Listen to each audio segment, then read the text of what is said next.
dia, meus ouvintes. A sua rádio de notícia preferida já está no ar.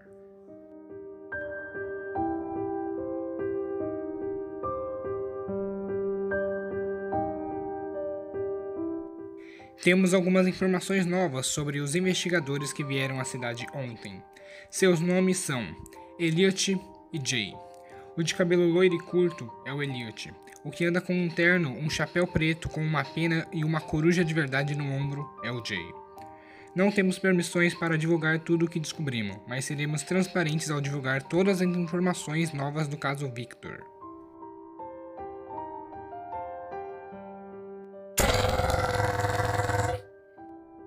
A HCA, Heurística e Contenção Anômala, deu seu depoimento finalmente sobre o que seria aquele objeto que teria caído na fazenda da família Gregório. Segundo ela, o objeto era apenas um meteorito do tipo siderólito, porém cúbico. Não obstante, ele seria uma formação ferro-rochosa anômala, e talvez até fabricada. Analisaram o objeto com um raio-x mais potente e descobriram um pequeno compartimento com alguns itens dentro. Também identificaram uma bomba de mola, e que essa bomba explodiria se qualquer abertura no objeto fosse feita. Especialistas da HCA estão analisando o vídeo originalmente postado, já que há suspeitas de que a família Gregório tenha forjado tudo.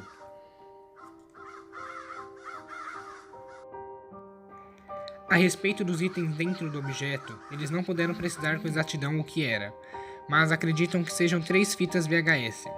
Há algum tipo de etiqueta marcando cada uma, porém não foi possível identificar se havia algo escrito.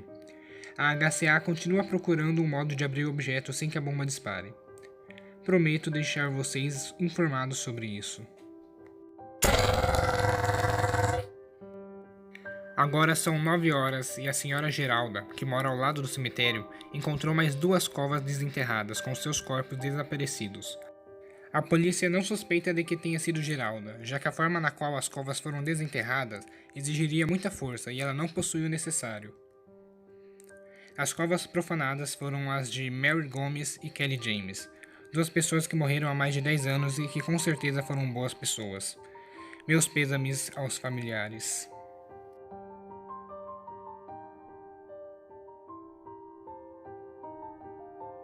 A polícia está espalhando algumas câmeras pelo local e fazendo alguns testes.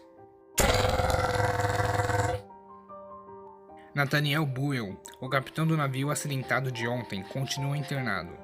Ele teria acordado à noite por 2 minutos, mas ele não parecia tão consciente, pelo menos foi o que os médicos disseram. Ele balbuciou algumas coisas sobre viagens no tempo e sobreposição quântica e depois apagou. Os médicos disseram que seu olhar era vazio e misterioso.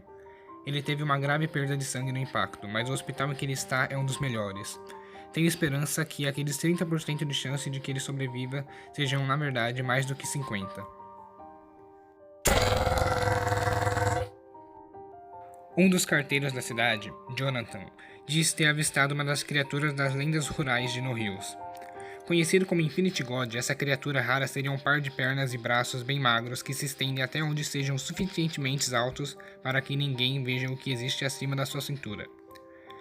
Ele aparece em lugares com neblina e, segundo as lendas, não costuma atacar as pessoas, mas só a sua presença é o suficiente para causar um enorme espanto, e ainda dizem que ele só surge como um mensageiro de algo que está por vir.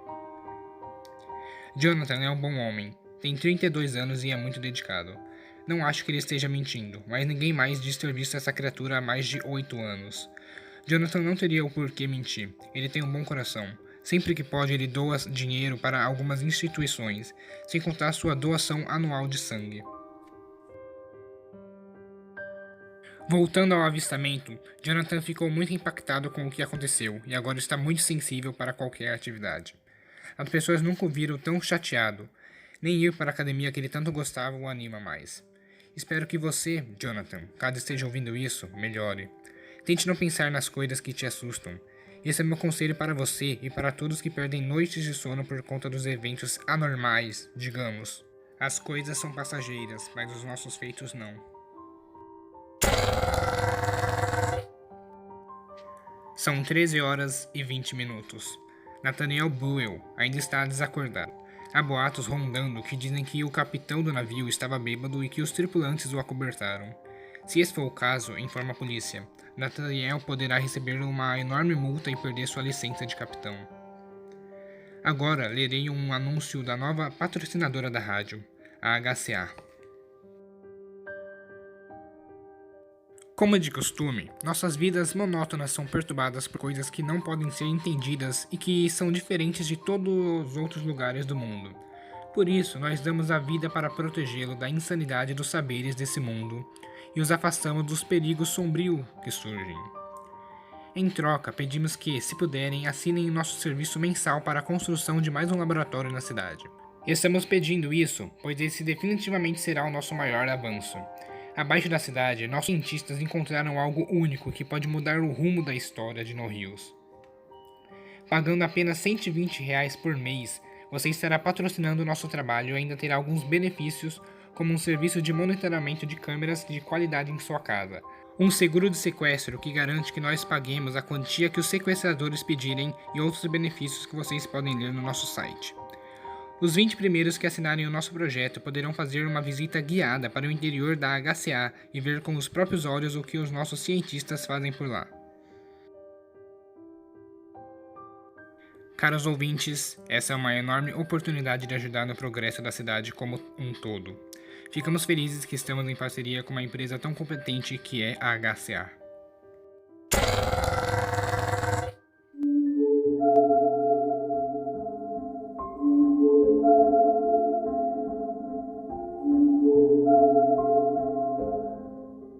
Se preparem para mais um relato enervante que vocês nos enviaram.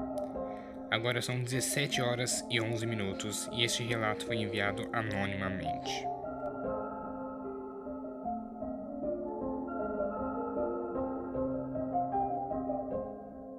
Há uns 10 anos atrás eu morei numa casa que me trazem memórias horríveis hoje em dia. É uma casa antiga, de madeira, que ficava na zona norte, numa parte onde a floresta estava muito mais próxima da cidade do que o normal. Podia ver pinheiros balançando ao vento pela janela do meu quarto, e isso sempre me acalmava nas noites de insônia. Na minha vizinhança, haviam muitas mulheres solteiras e que cuidavam dos filhos sozinhas, assim como eu. Uma dessas mulheres eu cheguei a conhecer. Vou chamá-la de Laura. Ela tinha um filho de uns 10 anos, que vou chamar de Pedro. Laura e Pedro vinham na minha casa às vezes. Sempre comíamos juntos, assistíamos filmes e conversávamos. Nossa relação era ótima, porém algo sempre me incomodou um pouco. Pode ser rude da minha parte, mas eu sempre me senti estranho perto de Pedro. Era como se ele tivesse algo ruim com ele. Pedro falava sobre os mortos e sobre os tempos ruins que ele passou com muita tranquilidade para uma criança. Isso me fazia tentar evitar que minha filha ficasse sozinha com ele. Sempre que perguntava sobre isso a Laura, ela mudava de assunto, mas eu percebia que ela também sentia isso. Ela era viúva e parecia que a morte do seu esposo mexeu muito com a sua cabeça e com a cabeça de Pedro. Laura também disse que já tentou dar alguns animais de estimação para Pedro, para não deixá-lo sozinho quando ia trabalhar, mas as coisas sempre saíam do controle. Ele já chegou a ter 4 peixinhos dourados de aquário, e sempre, depois de uma semana, o peixe estava morto fora d'água. Pedro dizia que não gostava dos peixes, por essa razão fazia isso com eles. Certa vez, Laura deu um cachorro filhote de pequeno porte, mas o animal acabou sumindo depois de uma semana. Muito tempo depois, a polícia encontrou o corpo do animal morto dentro de um buraco. Pedro nunca disse que havia sido ele, mas Laura desconfiava. Quando os professores de Pedro começaram a reclamar que ele batia nos outros alunos, Laura o tirou da escola e começou a ensinar em casa. Bom, o tempo foi passando e naturalmente fomos nos afastando. Os anos foram mudando e eu recebi a notícia de que Laura havia morrido junto com Pedro num acidente de carro. Na noite que recebi a notícia, eu fiquei muito mal e não consegui dormir muito bem. Um pavor me atingiu quando eu comecei a ouvir passos em minha casa, já que eu morava sozinha com minha única filha. De qualquer forma, fui investigar e não achei nada.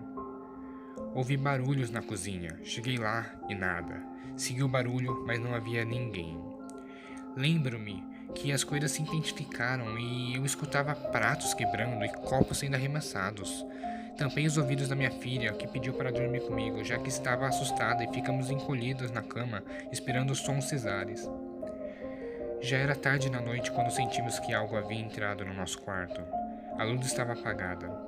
e de repente começamos a ouvir o que parecia ser uma criança correndo em cima do guarda-roupa. O som se aproximava e se afastava, se aproximava e se afastava, como se algo tivesse realmente indo e voltando no teto do guarda-roupa. Não conseguimos dormir naquela noite. Os anos se passaram e isso nunca mais aconteceu. Mas às vezes eu vejo minha filha brincando sozinha com um amigo imaginário que ela chama de Pedro. Bom, meu conselho é: fique longe de pessoas com intenções duvidosas, principalmente se elas forem espiritualmente sensíveis.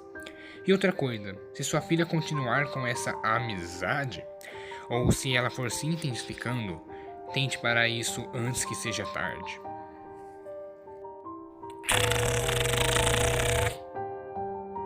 Agora são 18 horas e a HCA informa: para sua proteção, não saia de casa. A visibilidade é mínima e é seguro afirmar que tem alguma coisa na neblina.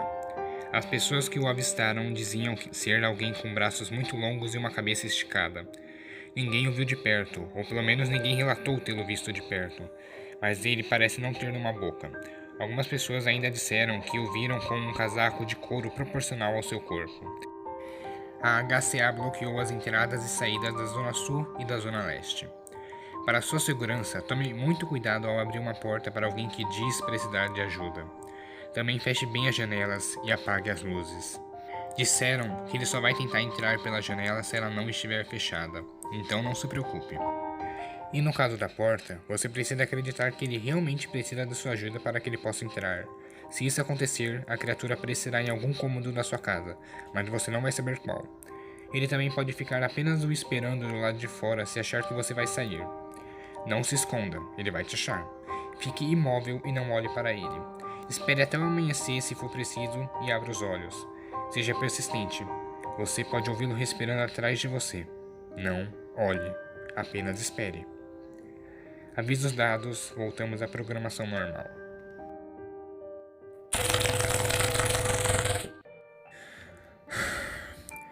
Caros ouvintes, hoje o dia foi bem conturbado.